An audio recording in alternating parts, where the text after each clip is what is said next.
Sa isang silid-aralan sa Rizal, bakante ang isang upuan.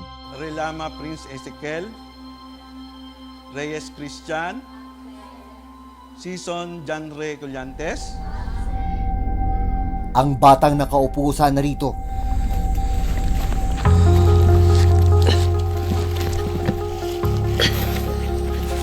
Mabigat nga ito. Mabigat to. Okay ka lang? Okay ka lang? Lumiliban para makipagsapalaran sa kabundukan. Ang 13 taong gulang na si Ipiw. Nagbubuhat si Ipiw ng sako-sakong kalakal na halos doble ng kanyang bigat. Grade 5 na po ako. Kailangan ko rin po magtrabaho.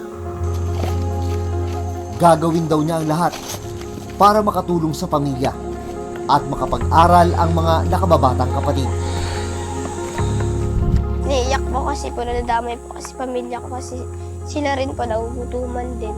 Nagpagod din po ako minsan pero di pa po ako sumusuko.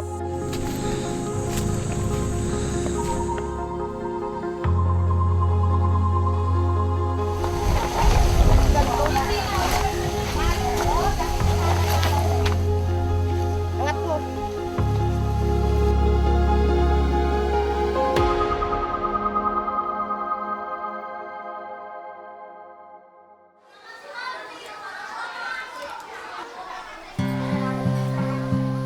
Time.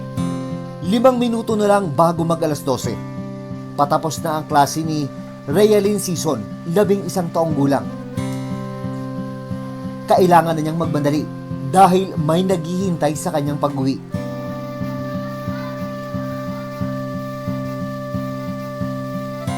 Sa labas ng kanilang bahay, naghihintay na ang kuya ni Realin na si Ipiw.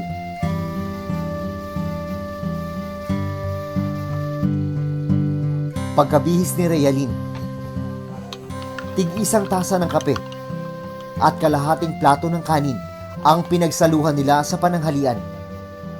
Sapat na raw ito bago lumakad ang magkapatid. Hindi para maglaro, kundi para magbanat ng buto sa itaas ng bundok.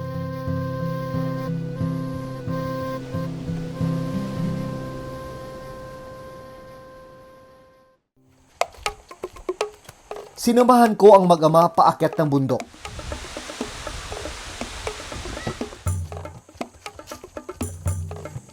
Tirik na tirik ang araw at malalaking bato ang kailangan lakaran. Tuusin yung sitwasyon kapag tag-araw dahil tuyo yung lupa. Pero isipin nyo na lang kung ano yung hirap na pinagdadaanan ng mga bata kapag panahon na ng tag-ulan.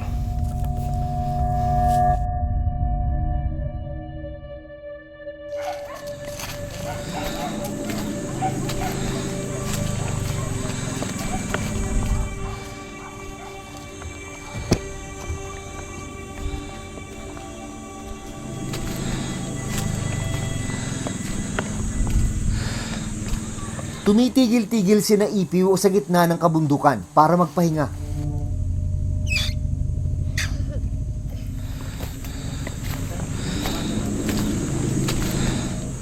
Paon-ahon kami dito sa bundok.